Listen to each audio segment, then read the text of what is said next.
quick with this one, folks. This is another 20 questions to help you get ready for the EOC for biology. Now, this one was these questions were previously given to you on a Google form. I don't expect you to type that in or anything. I'm just letting you know if they seem familiar, you should have already seen them. A researcher treats a cell with a chemical that prevents the nucleolus from functioning. So immediately you need to think, what does the nucleolus do? Well, the nucleolus makes ribosomes. So the nucleolus makes ribosomes, and this chemical keeps it from functioning. That means it can't make ribosomes. Which immediate impact will this have on the cell's ability to maintain homeostasis? The cell will lose the ability to regulate movement of ions. No, that's like the cell membrane. All right, so that's the cell membrane. The cell will fail to synthesize proteins due to lack of ribosomes. Ding, ding, ding. The cell will be unable to produce ATP via aerobic respiration. That is the mitochondria. The cell will be unable to package lipids for secretion. That would be the endoplasmic reticulum. Okay. Maybe the Golgi, but I am pretty sure endoplasmic.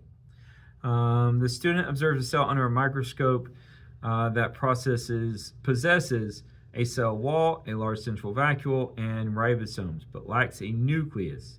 Which statement best evaluates this observation? Mia Mendoza and Samantha Peters to So, the front, please. the cell wall would indicate either a plant or a bacteria, maybe a fungi. Okay, I'm going to say plant/algae.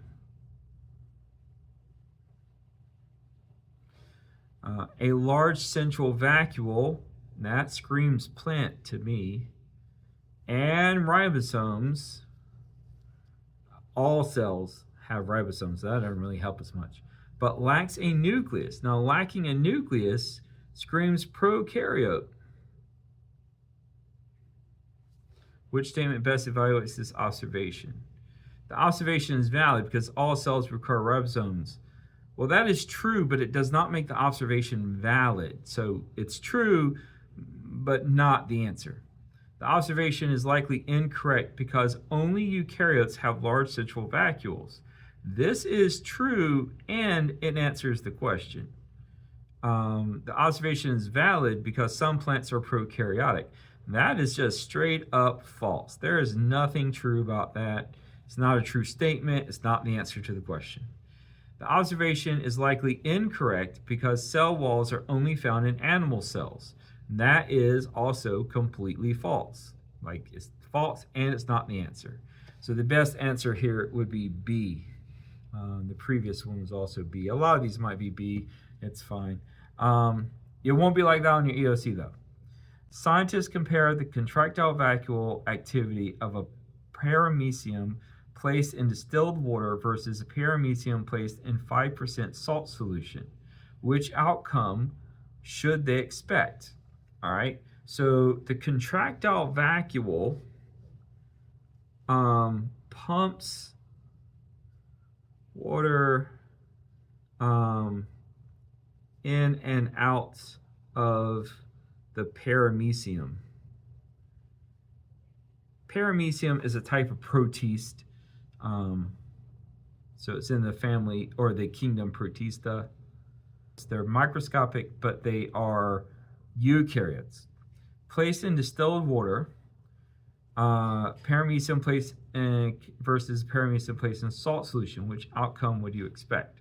Well, off the top of my head, the ones in the salt water, so this is the salt water, there's going to be more stuff dissolved outside of the cell. So water will move out of the cell and it will shrivel or shrink and die. In the fresh water, most likely the stuff inside and outside of the cell are the same. So water, this would be like isotonic and water would move in and out equally, and nothing really would happen. Okay. Leah Barnes Now, to the front office, please. and over Leah here, Barnes to the front since there's office. more stuff, a higher concentration of stuff outside of the cell, this is what we call a hypertonic solution. Okay. Both vacuoles will pump at the same rate to maintain equilibrium. No, they have two different equilibriums to try to keep. So no. The vacuole and the salt will pump faster to bring in more water. Maybe. Because it's losing water by diffusion, by osmosis. So the contractile vacuole might have to work more to get water into the cell. The vacuole and the distilled water will pump faster to prevent the cell from bursting. The cell should not burst. That should be an isotonic situation. The vacuole and the salt solution will pump faster to remove excess salt. That's not what the contractile vacuole does. So the best answer here would be B. All right. A specific toxin denatures the tertiary structure of an enzyme responsible for DNA replication. So the primary structure is the amino acid sequence, right? You got all these amino acids determined by the DNA transcribed on the mRNA translated to amino acids. That's the primary structure. And then it folds, that's the secondary structure. And then it folds again, that's the secondary structure or tertiary structure. And that tertiary structure, that shape determines the function of the protein. If the shape changes, so does the function, okay? Especially in enzymes. So a specific toxin denatures tertiary structure of an enzyme for DNA replication. How does this analyze the relationships between structure and function? All right, well, if the structure changes, the function either doesn't work or the function changes. The enzyme will catalyze at a different reaction. No. The enzyme will work faster. No. The enzyme will become a lipid. Definitely not. Like, no way. The enzyme's active site will change shape, preventing substrate binding. Ding, ding, ding, ding, ding. Okay. Number 5, in North Carolina deciduous forest, a disease wipes out the majority of the primary consumers. Which statement best predicts the evaluating shift in the ecosystem stability? All right, disease wipes out primary consumers. Well, if you wipe out the primary consumers, right, you got the producers here, you got the primary consumers, and then you got secondary consumers and tertiary consumers. If I wipe out the primary consumers, the population of the producers will probably increase, but the population of the secondary consumer and tertiary consumer will go down because they rely on this chain, this link in the food chain. And if this link decreases or goes away, that's not so good for these other links, okay? So it wipes out the majority of the primary consumers. What's going to happen? All right, the biodiversity will decrease as higher trophic levels lose their energy source. Well, that sounds good. These higher levels lose their food source, so that may lead to their populations going down and a decrease in biodiversity. Producer population will decrease. No, we said it would increase because it's not being eaten as much. The secondary consumers will increase. No, if anything, secondary consumers would decrease because their food source is gone. The energy available at the producer level will double to compensate. No, that's not how that works. So the best answer would be A. All right. If I'm going faster, please slow down or ask questions in the comments. I am trying to go quickly because it's, as you can tell by the announcements, is dismissal. A study of food web where mercury is introduced in the producer level. Which organisms would you analyze to find the highest concentration of the toxin? So if, again, you've got your producers down here, primary consumer, secondary consumer, and tertiary consumer. If mercury is absorbed by the producers, the primary consumer has to eat a lot of producers. So that mercury is going to build up.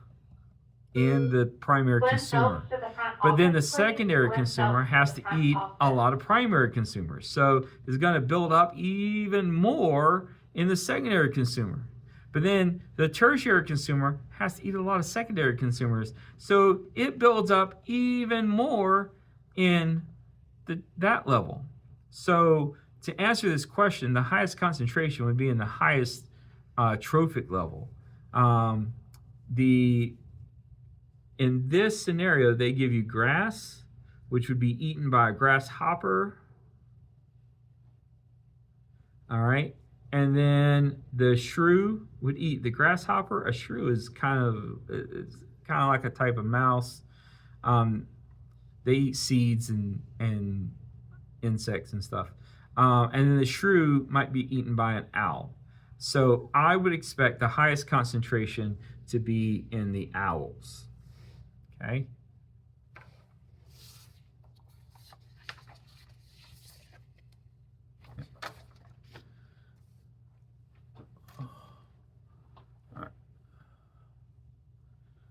Number 7, a developer proposes draining a local wetland to build a shopping center, claiming that planting a grass park nearby will offset the loss. Evaluate the claim. Well, you want to get rid of a wetland. Wetlands do lots of things. 3 major things. They help prevent floods, they help clean water, and they are like the rainforest of the temperate zone. They are home to a lot of biodiversity, lots of kinds of animals, lots of insects, lots of biodiversity. So replacing that with a grass park, that's not going to help prevent floods. It's not going to help filter water, and it's not going to have the same level of biodiversity.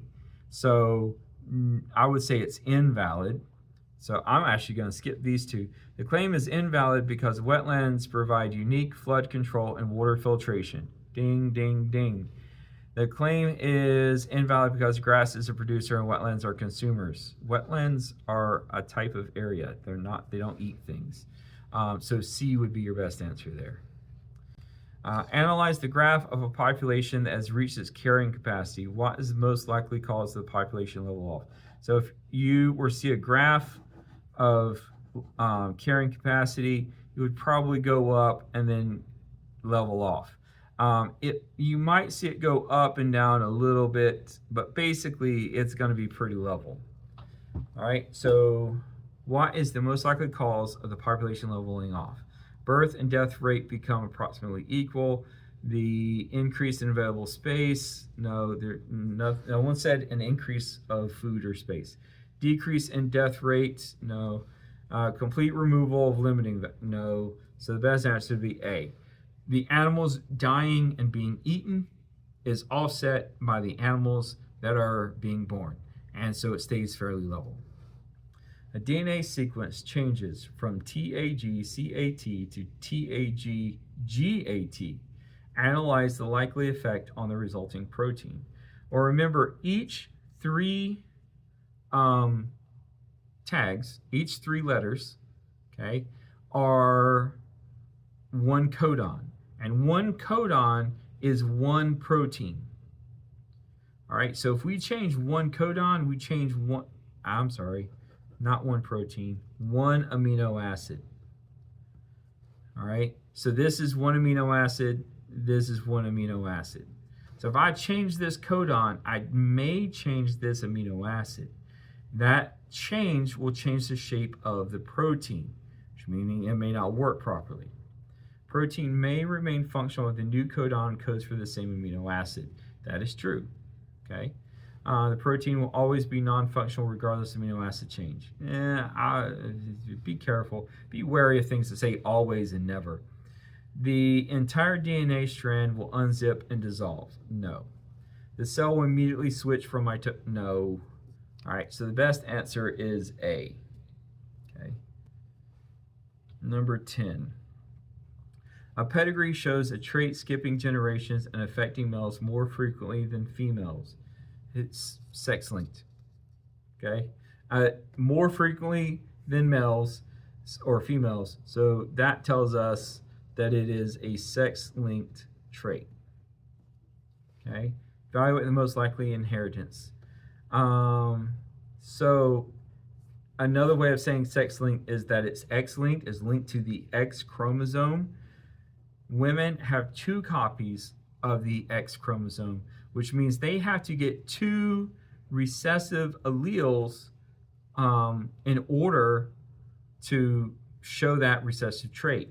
Men only have 1 X chromosome. So if they get 1 recessive trait, they show it. So men are more likely to show X-linked recessive traits than women are. In a field of flowers, 50% are red, 50% are white. If the red trait is dominant and white is recessive, evaluate the most likely genotypes of the parent plants. All right, so basically you've got to do some Punnett squares here, okay? So I'm going to start off. We want a 50-50 phenotype ratio, 50% red, 50% white. So if I do R, or homozygous dominant and homozygous recessive, all right, so I'm testing A, I'm going to get R. All right, this does not give me a 50-50 ratio. This gives me 100% red, okay? So it is not A. Make sure you can see that. All right, let's do B. All right, R, homozygous dominant, heterozygous. All right.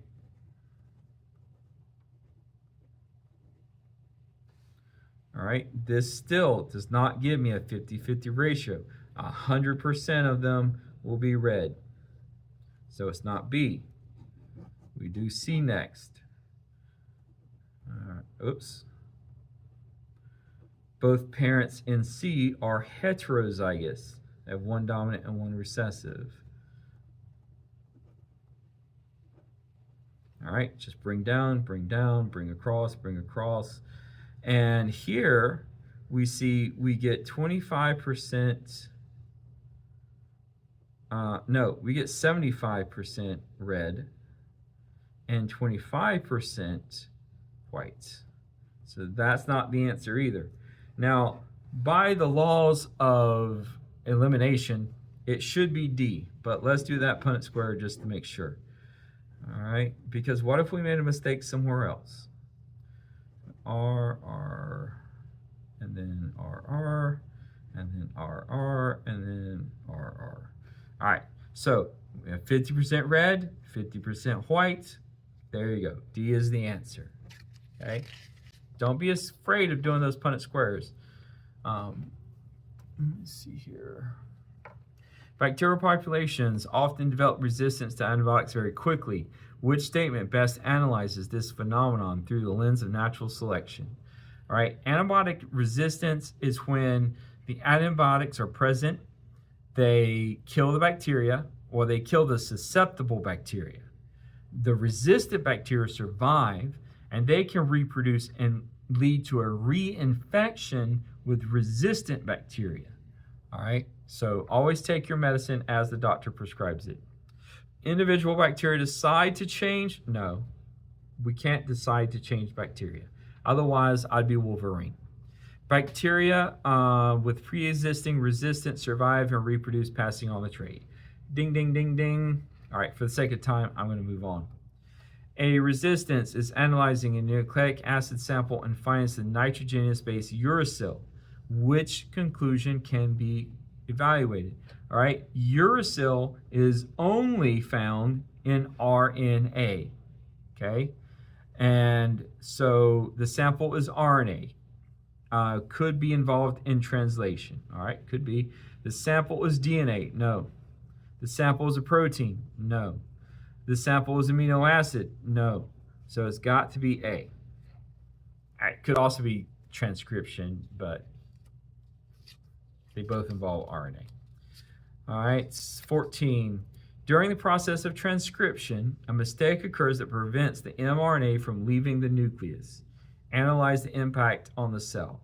So transcription, remember the central dogma is DNA to RNA to protein.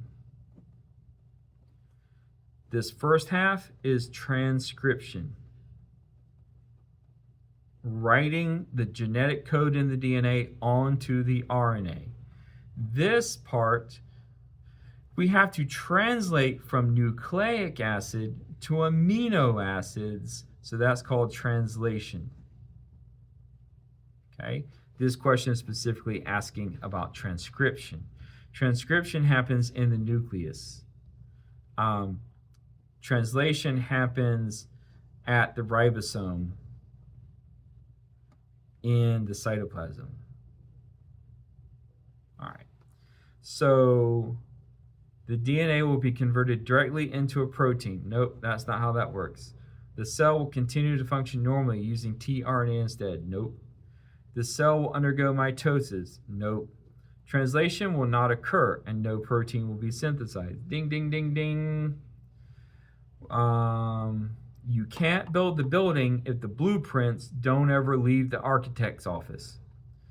Which evidence best evaluates the claim that all living organisms share a common ancestor? All organisms live in the same type of ecosystems. Clearly not. We've got lions out in Africa and we got sloths in the jungle, and it's just clearly not the same ecosystem. All organisms use the same universal genetic code. Okay, that sounds pretty good. All organisms have the same number of chromosomes. Clearly not. There's lots of plants with more chromosomes than humans. All organisms reproduce using asexual binary fission. No, that's just bacteria. So the best answer would be B. All right. Evaluate the use of gel electrophoresis in a paternity test. So gel electrophoresis is how they get those things where it's like, you know, you got the baby here, and then you've got potential, you know, dad number 1, dad number 2, and dad number 3, or potential dad, right? And then the baby's DNA might look something like this, and then you've got to try to find the parents that matches, okay? So you get something like this. The smaller DNA fragments move faster through the gel pores. All right, so the smaller does move faster and farther. These would be, so the DNA starts here and it finishes here. All right, so these are going to be the smallest fragments. These are going to be the largest fragments. So the fragments of DNA get sorted from largest to smallest. All right, they're going to move this way. Larger DNA fragments move faster towards the positive pole. No, because they're larger, they're going to move slower. The bands move based on the amount of uracil. No. The gel identifies a specific. No. So the best answer would be A. A farmer uses a pesticide that kills 98% of the pest population. Analyze the long-term impact of continuing to use the same pesticide. This is very similar to antibiotic resistance. What the farmer has done is he's introduced a selective pressure on the insects, and it's killed 98% of them, but that 2% are resistant. And that 2% is going to multiply. And there's a good chance they're going to pass on their resistance, which means the next generation of insects a lot of them will be resistant. Maybe not all of them, but a lot of them. And then they're going to survive and reproduce, further passing on the genes, okay, for resistance. 2% will reproduce, leading to a resistant population. Good chance. The pest population will eventually become extinct. No. The pesticide will become more effective. No. The pesticide will be, again, to produce pesticide naturally. No. So A is the best answer there. All right. Last three. Make sure you can see. Compare the process of mitosis and meiosis. Which statement evaluates importance of meiosis in evolution? Meiosis produces identical daughter cells. No. Meiosis produces genetically different cells. So remember, okay, if we're talking mitosis versus meiosis, All right. This is going to happen in cells like skin cells. All right. It just copies the cell. This is going to happen to produce gametes. Makes gametes. All right.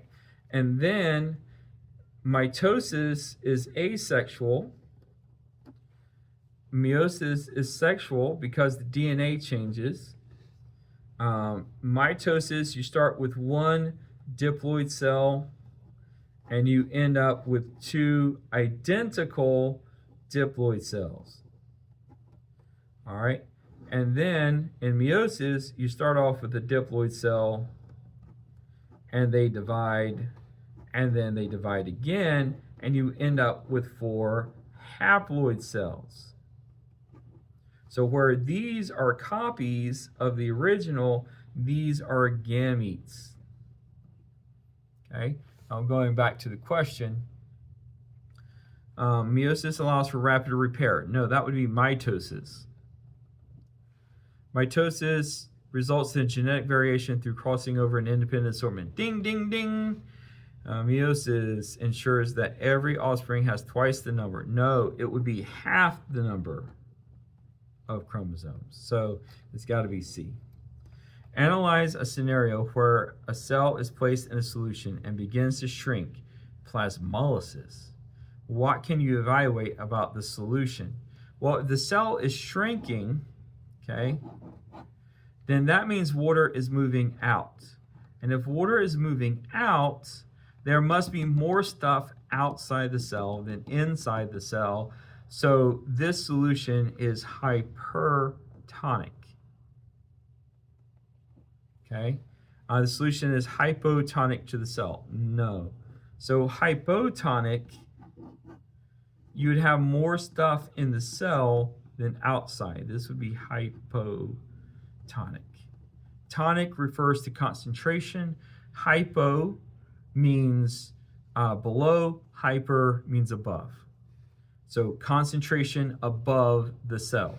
Concentration below the cell. The solution is isotonic. Iso means equal, so it wouldn't swell or shrink. It would stay the same. The solution contains a higher concentration of water than the cell. Okay? The solution is hypertonic. Now, higher concentration of water than the cell, that would make it hypotonic. So this one is hypotonic. And we already had that as answer choice, so it's not that one. The solution is hypertonic, absolutely.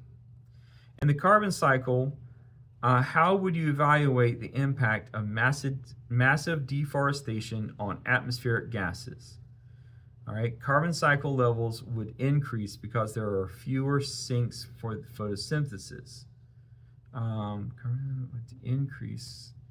How would impact massive deforestation? So the sinks for photosynthesis, I guess, would be like trees and plants and stuff. And we're cutting down the deforestation means we're cutting down the forest.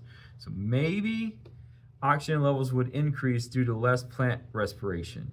Maybe, but oxygen is not, we're not talking about the carbon cycle, so no. Nitrogen levels would decrease because trees are a primary source of nitrogen. No. This part makes it wrong. Carbon dioxide levels would decrease because dead trees cannot breathe. No, so it's got to be A. All right, we cut down the trees are no longer taking carbon dioxide out of the air for photosynthesis. Therefore, there would be more carbon dioxide in the air, contributing to global warming. All right, that's another 20.